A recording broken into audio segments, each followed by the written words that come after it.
À 1500 km des côtes portugaises, des îles perdues au milieu de l'Atlantique, avec une flore qu'on ne retrouve nulle part ailleurs.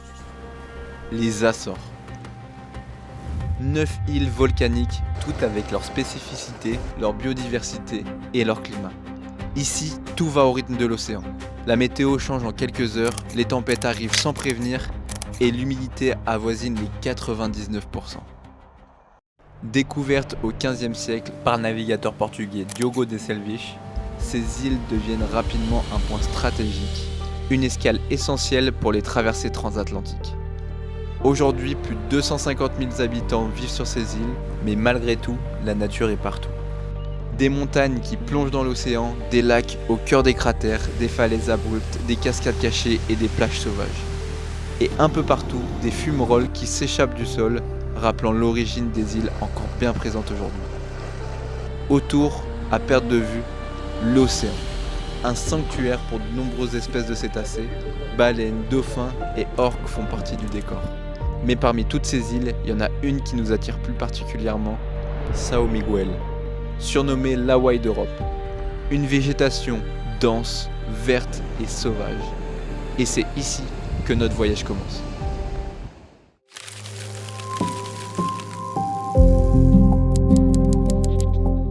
First day, we are visiting Punta Delgada. Là, on vient juste de sortir du parc botanique. C'était super beau. Il y avait plein de trucs de plein de pays différents.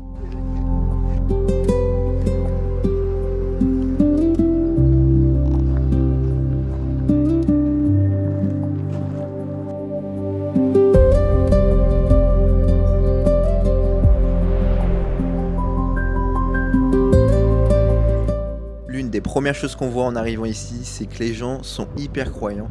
Il y a des églises vraiment de partout. En plus de ça, on est dimanche, donc il y a des chants religieux, des prières qui s'échappent de toutes les églises.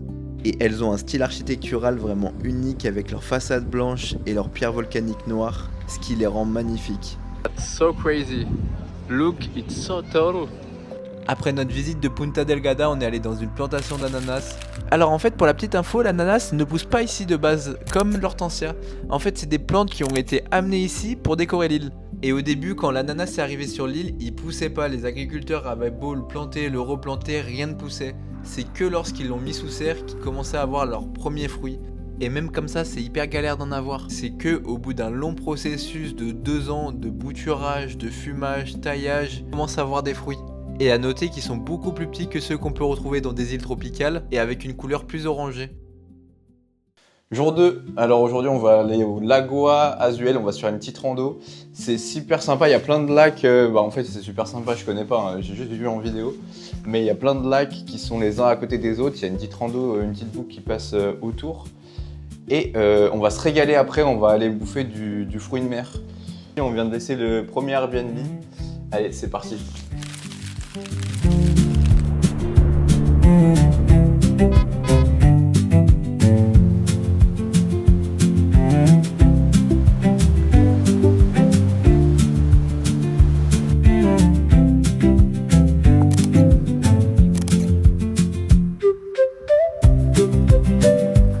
Je suis devant ces petits fruits là, mais j'ai pas de connexion, je sais pas si ça se mange.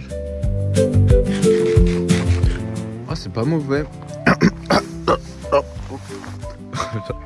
J'arrête, c'est faux, j'ai pas bouffé le truc.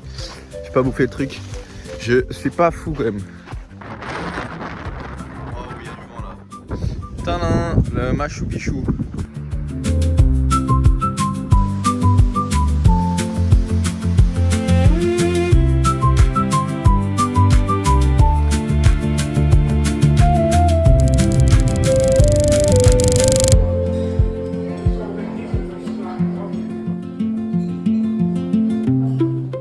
Là, on vient de se péter le bide au buffet à volonté là. Il y avait du poisson, du poulpe et tout, c'était trop bon. Il y avait des patates, des trucs. Et là, on est aux sources chaudes, juste là.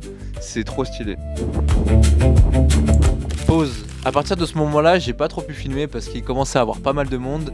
Mais ce qui se passe ici, c'est vraiment une dinguerie. Il y a la chaleur du volcan qui remonte dans l'océan.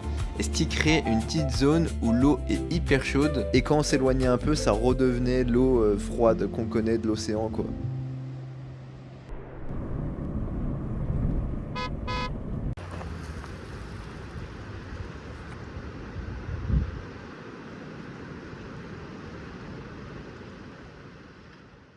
Le jour 3, j'ai pas filmé hier soir, on est juste allé à un bar voir le coucher de soleil, mais bon, il n'y avait pas de coucher de soleil, il y avait trop de nuages. Même si le temps était pas ouf, le bar était super bien, il y avait une super ambiance, les burgers étaient super bons, les cocktails pareils, et en plus c'était pas très cher. Je vous mets l'adresse à l'écran si vous passez par là, on sait jamais. Plage de Santa Barbara, c'est où il y a tous les surfeurs normalement. C'est un grand arbre.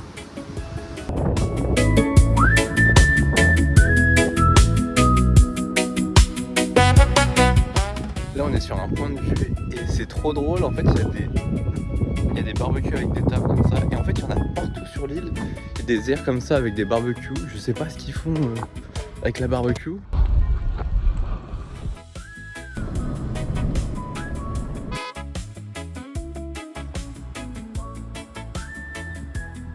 Là on arrive aux plantations de thé, c'est la seule d'Europe, ils font plusieurs mélanges de thé noir, ils ont des goûts différents en fonction de quand ils le récoltent, et n'essayez pas d'en retrouver en France, ils en exportent pas.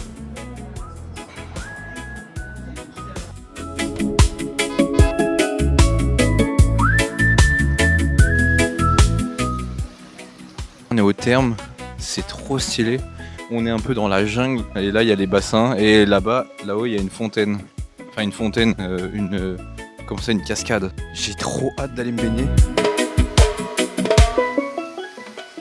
Du coup on vient de sortir des thermes et en fait c'est juste ici où l'eau elle chauffe et après ça coule dans les thermes.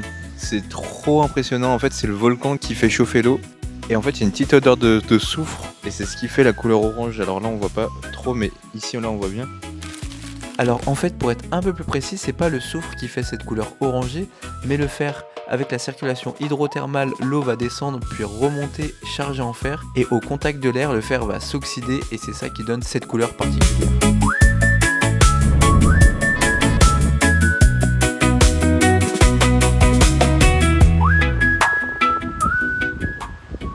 Pour un peu déçu du village abandonné, en fait il y a genre 2 bâtiments.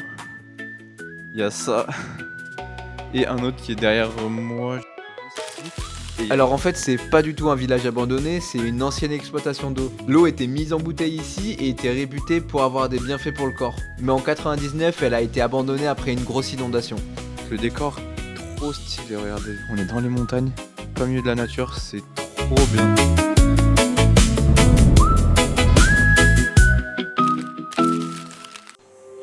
Quatrième jour, alors là on est arrivé à Fournas hier soir dans un nouvel Airbnb. Il est trop bien parce qu'on a un petit hamac ici avec vue sur l'écran de thé derrière. Et en fait ici à Fournas, c'est l'endroit où il y a plein de geysers un peu volcaniques, où il y a de la chaleur qui s'échappe du sol. Et ils ont une spécialité ici. Alors je ne saurais pas vous le dire le nom, je vous l'affiche juste ici. Et c'est comme une sorte de pot-au-feu qu'ils mettent sous sol avec une grosse casserole. Ils laissent mijoter et après ils le ressortent. En fait ils utilisent l'énergie du sol pour cuire. C'est trop stylé, on va essayer de goûter ça ce soir. Et ce qui est ouf, c'est que quand on va dehors, ça sent vraiment comme si on était dans une serre tropicale. Il fait tellement humide. Regardez, les plantes elles sont toutes mouillées alors qu'il pleut pas là. A little bit visit of Fournas.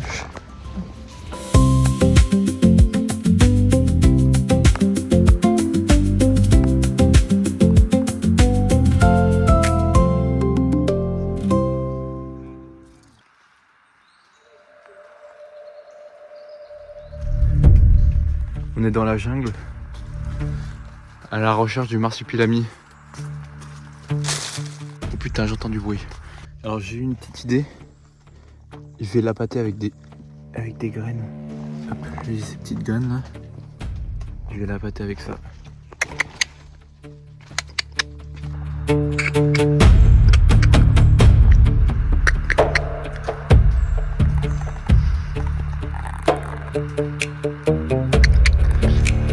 Oula, il y a un bruit.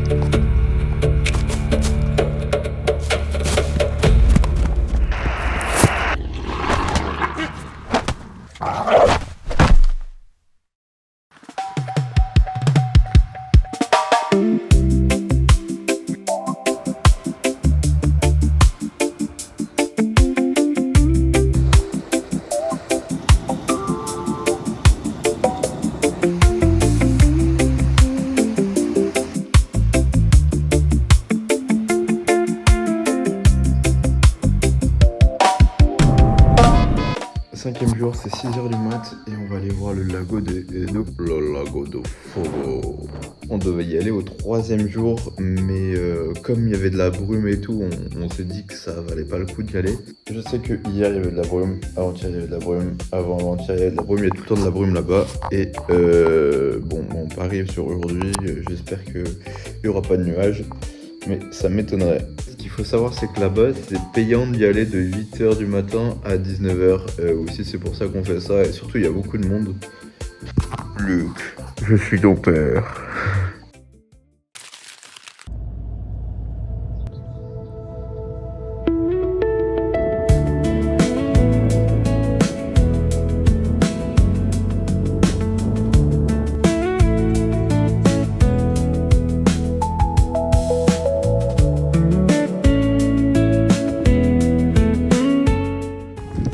Là on est au lago des Fogos. Voilà, la vue c'est un truc de ouf. On a trop de la chance parce que toute la semaine il y avait des nuages et la seule fois où on vient pour le lever du soleil, il y a 0 nuage. C'est trop stylé. Regardez ça. C'est abusé. Et en plus on a la vue sur São Miguel derrière avec la petite Fiat Panda. C'est trop bien.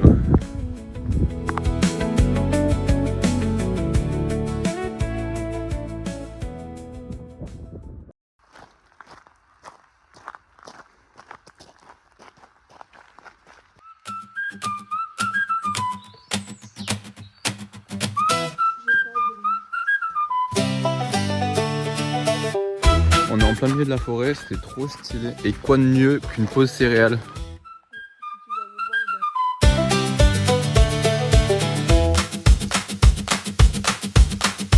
Là je suis juste dessous la cascade là.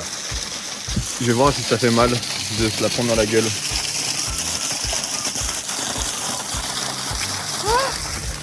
C'est froid. En fait c'est froid et ça fait pas mal.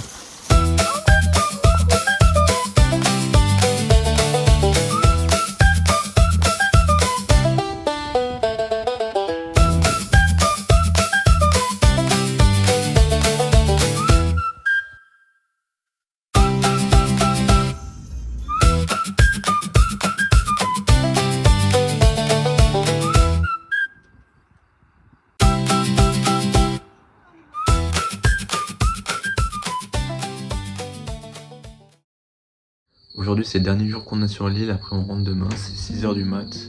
Et là on va aller voir des baleines. Alors je sais pas si on va voir quelque chose ou quoi, parce que c'est pas forcément la saison des baleines, mais on espère voir quelque chose.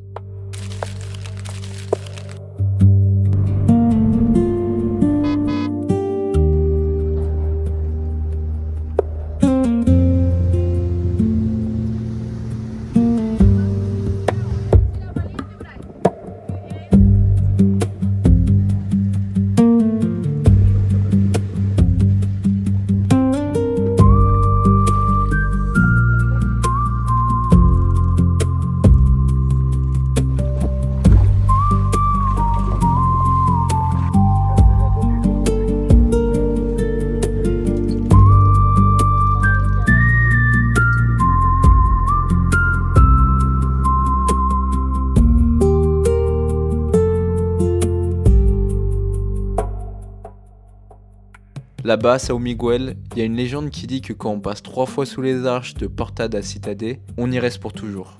Et finalement, après ce voyage, je crois que je comprends un peu cette idée.